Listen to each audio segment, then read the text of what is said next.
What's up, Sneaky Nation? Sneaky P here, back with all of the news after Week 14 of our Los Angeles Crusaders franchise. After winning 4 in a row, the Browns have defeated the Crusaders for the second straight year, sending the Crusaders to a 7-6 record.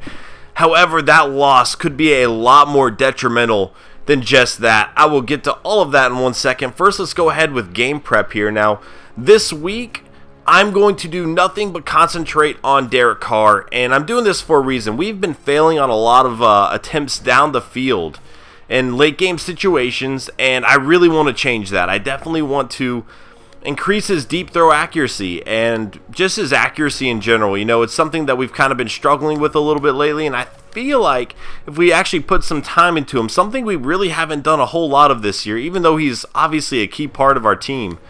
I've been working a lot with the rookies, and I haven't put as much time into Derek Carr, so today that is what we are going to do. Now, I should have one more week. Yeah, so he's taken up 10 hours per session, so this will put us at 16 hours. After that, I'm going to work on 2 positions that only require 8 hours. That way I can kind of get one more person in there. So I think I'm definitely going to work with LeJean Knight, somebody who's been doing very well for us lately. I'm excited about his future. Definitely want to continue to put some time in with him. And then we are going to work on a wide receiver. Now, this one I'm kind of up in the air as to who I want to give the time to. But I think I'm going to do Stevenson. He's 6'6". You know, we drafted him for that reason. And if we're trying to improve Derek Carr's deep ball game, having him prepared would definitely go a long way for us. So we're going to do that. Now, back to what I was saying earlier as to why that game could be so detrimental to us. We're fighting for a playoff spot right now. Our division is not looking that good. That's obviously good for our chances, right? As you can see, we are still at the top of the division. We are 7-6. The Chiefs are also 7-6, but we do have the tiebreaker on them.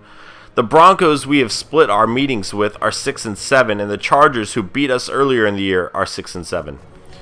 This is where it gets a little interesting. If the Chargers were to win this game, they will take the lead of the division.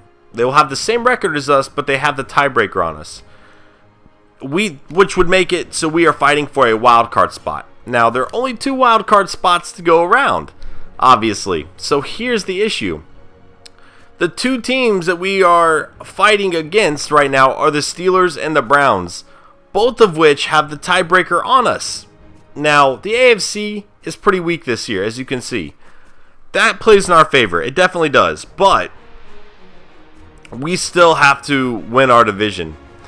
I mean, again, if we lose that other game, it gives the Steelers and the Browns an opportunity to win and get 2 games ahead of us, essentially. So, very, very important game coming up. We could be in trouble if we lose. So, this is definitely the most important game of this entire series to date coming up. I mean, obviously, we're just going to be saying that until the end of the season. But it really is. This is going to be a very important game. You know, if we can win this game, it definitely increases our odds of winning the division, which is obviously key for us making the playoffs. So anyway, moving forward now, let's go ahead and look at the awards really fast. Weekly awards, we might look at yearly awards very quickly as well this time.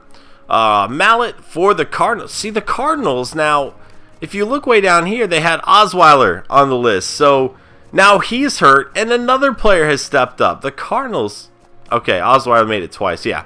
Alright, so the Cardinals, man, it doesn't matter. You know, obviously both Osweiler and Mallet have tutored under some of the best quarterbacks of the generation. You know, we have Tom Brady and Peyton Manning training them, so it's no surprise that they're having success outside of that. But, wow, good job on the Cardinals to pick them both up, and obviously they're producing wins for them. 28 of 39, 235 yards, 3 touchdowns. Stephen Tulloch, 15 tackles, 2 sacks, and an interception. Sheard with 10 tackles, 2 sacks, and an interception. And obviously Geno Smith over here, 314 yards, 2 touchdowns, and an interception. As far as yearly awards go, going to keep this one a little bit shorter. So we're just going to show the main player awards here. Tom Brady, I'm just going to scroll down pretty quickly. You guys can read them. Pause it if you'd like to. Geno Smith on the list, even though his team is only 6-7. Of course, Peyton Manning as well, but Peyton Manning's Peyton Manning. Geno Smith on this list, much less above Peyton Manning, is pretty shocking, to say the least. So AFC Offensive Player of the Year, Tom Brady leading the way there. Geno Smith actually in second on that list. Pretty interesting. Shane Vereen on the list as well. Johnny Manziel, EJ Manuel, and Jamal Charles rounding out the list there. Defensive Player of the Year, Derek Johnson with the Chiefs. And Jace Richardson, the rookie for the Jags. And this is why I look at these awards, guys, because clearly we have, entering the NFL, one of the best players. This is his rookie season, and he is clearly making an impact. So it's definitely going to be a player that we're going to have to pay attention to in the future, and I'm really excited. Hopefully we get to play the Jaguars next season, and we'll get to see him. But that's why I always check these awards, is stuff like that, you know. Rookie year, he's already making a Patrick Willis-like impact, apparently, to be that high up on the list. So very cool to see that.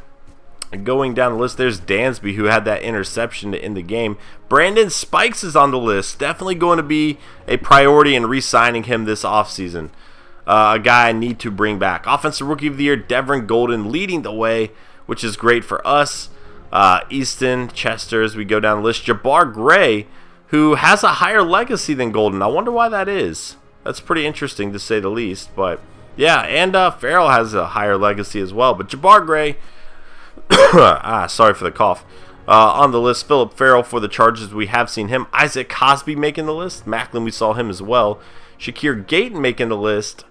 And Warden Broussard. We've seen both of them this year as well. Jace Richardson obviously leading the way over here. And then Delton Stark.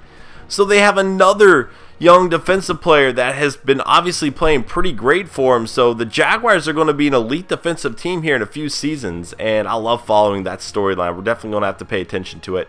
LeJean Knight has made the list at number 4. As we go down the list, the Browns, the Browns actually have a lot of players stepping up for them, so they're definitely a team to keep an eye on in the future as well. NFC, as we go down the list, pretty much a bunch of players you would kind of expect to see here. Defensive Player of the Year going down. And then we have the Offensive Rookie of the Year, Kav Moody leading the way, who was hurt when we played the Packers, unfortunately. But yeah, down the list, a lot of Cowboys as well. Definitely another team that we are going to have to pay attention to. The Bears and the Lions, both with a lot of players on these lists as well. But that should be it for this episode. I know it's a little bit shorter. I guess, I don't know. It ran about as long as they usually do for the news episodes. But yeah, this next episode, guys, we are going up against the Chargers, and it is going to be a huge game for us, a very huge game. We need to win. If we don't win, I have a feeling we will not make the playoffs. So we'll see how it plays out, guys. Definitely going to be a lot of drama involved, and I hope you guys are as excited as I am, and I'll see you there. Later.